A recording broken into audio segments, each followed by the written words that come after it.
ನಮಸ್ತೆ ಸ್ನೇಹಿತರೆ, ಎಲ್ಲರಿಗೂ ವಿಷ್ಣುಪ್ರಿಯ ಚಾನಲ್ಗೆ ಸ್ವಾಗತ. ಹಣ, ಆಸ್ತಿ, ಐಶ್ವರ್ಯ, ಸಂಪತ್ತು ಅಂದರೆ ಯಾರಿಗೆ ತಾನೇ ಬೇಡ ಹೇಳಿ? ನಾವೆಲ್ಲರೂ ಕಷ್ಟಪಡೋದು ಹಣ ಸಂಪಾದನೆ ಮಾಡೋದಕ್ಕೆ, ಮತ್ತೆ ನಮ್ಮ ಕುಟುಂಬದವರ ಜೊತೆ ನೆಮ್ಮದಿಯಾಗಿ ಖುಷಿಯಾಗಿರುವುದಕ್ಕೆ. ಆದರೆ ಎಷ್ಟೋ ಜನ ಎಷ್ಟೇ ಕಷ್ಟಪಟ್ಟರೂ ಅವರ ಹತ್ರ ಹಣ ಇರೋದೇ ಇಲ್ಲ. ಹಣ ಬಂದರೂ ಹೀಗೆ ಬಂದು ಹಾಗೆ ಹೋಗುತ್ತೆ.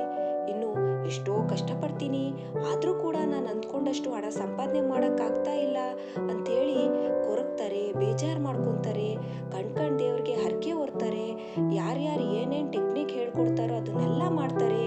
ಆದರೂ ಕೂಡ ಸಕ್ಸಸ್ ಆಗ್ತಾ ಇರೋದಿಲ್ಲ.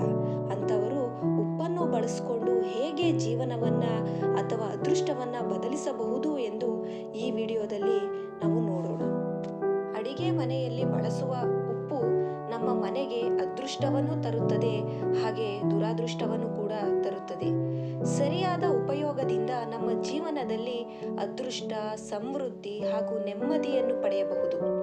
ಮೊದಲಿಗೆ ನಮ್ಮ ಮನೆಯಲ್ಲಿರುವ ನೆಗೆಟಿವ್ ಎನರ್ಜಿಯನ್ನು ದೂರ ಮಾಡಿ ಬ್ಲಾಕೇಜಸ್ ಅನ್ನೆಲ್ಲ ರಿಮೂವ್ ಮಾಡಬೇಕು ಅಂದರೆ ಮನೆಯನ್ನು ಸಾರಿಸುವುದಕ್ಕಿಂತ ಮುಂಚೆ ನೀರಿನ ಬಕೆಟಿಗೆ ಒಂದು ಹಿಡಿ ಉಪ್ಪು, ಒಂದು ಚಿಟಿಕೆ ಅರಿಶಿಣ, ಗೋಮೂತ್ರ ಹಾಗೂ ಪಚ್ಚ ಕರ್ಪೂರವನ್ನು ಹಾಕಿ ಮನೆಯನ್ನ ಸಾರಿಸಬೇಕು. ನಂತರ ಅಡಿಗೆ ಮನೆಯಲ್ಲಿ ಉಪ್ಪನ್ನು ಗಾಜು ಬಾಟಲಿಯಲ್ಲಿ ಅಥವಾ ಪಿಂಗಾಣಿ ಜಾಡಿಯಲ್ಲಿ ಹಾಕಬೇಕು. ಅದಕ್ಕಿಂತ ಮುಂಚೆ 2 ಲವಂಗವನ್ನ ಹಾಕಿ ಉಪ್ಪನ್ನು ಹಾಕಬೇಕು. ಒಂದು ಗಾಜಿನ ಬಟ್ಟಲಿಗೆ ಉಪ್ಪನ್ನು ಹಾಕಿ ಅದಕ್ಕೆ 6 ಲವಂಗವನ್ನು ಇಟ್ಟು ಈಶಾನ್ಯ ಮೂಲೆಯಲ್ಲಿ ಇಡುವುದರಿಂದ ತಾಯಿ ಮಹಾಲಕ್ಷ್ಮಿಯು ಪ್ರಸನ್ನಳಾಗುತ್ತಾಳೆ ಹಾಗೂ ಅವಳ ಅನುಗ್ರಹವು ದೊರೆಯುತ್ತದೆ.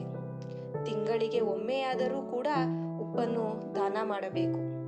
ಒಂದು ಬಟ್ಟಲು ಉಪ್ಪು ವಾಯುವ್ಯ ಮೂಲೆಯಲ್ಲಿ ಇಡುವುದರಿಂದ ನೆಗೆಟಿವ್ ಎನರ್ಜಿ ನಿವಾರಣೆಯಾಗುತ್ತದೆ. ಹಾಗೆ ಒಂದು ಕೆಂಪು ಬಟ್ಟೆಯಲ್ಲಿ ಸ್ವಲ್ಪ ಉಪ್ಪು, 6 ಲವಂಗ, 2 ಕಾಳು ಮೆಣಸು, ಬಿಳಿ ಸಾಸಿವೆ ಹಾಗೂ ಪಚ್ಚ ಕರ್ಪೂರವನ್ನು ಹಾಕಿ ಗಂಟು ಕಟ್ಟಿ ಬಾಗಿಲ ಮೇಲೆ ಕಟ್ಟುವುದರಿಂದ ನರದೃಷ್ಟಿ, ದೃಷ್ಟಿದೋಷ ನಿವಾರಣೆಯಾಗುತ್ತದೆ. ಒಂದು ಚಿಟಿಕೆ ಉಪ್ಪನ್ನು ನಮ್ಮ ಪರ್ಸಿನಲ್ಲಿ ಇಡುವುದರಿಂದ ನಮ್ಮ ಪರ್ಸು ಎಂದಿಗೂ ಕೂಡ ಖಾಲಿಯಾಗುವುದಿಲ್ಲ. ಈ ಮಾಹಿತಿ ಇಷ್ಟವಾದಲ್ಲಿ ನಮ್ಮ ಚಾನಲ್ನ ಸಬ್ಸ್ಕ್ರೈಬ್ ಮಾಡಿ, ಶೇರ್ ಮಾಡಿ, ಲೈಕ್ಸ್ ಕೊಡೋದನ್ನು ಮರಿಬೇಡಿ. ಧನ್ಯವಾದಗಳು.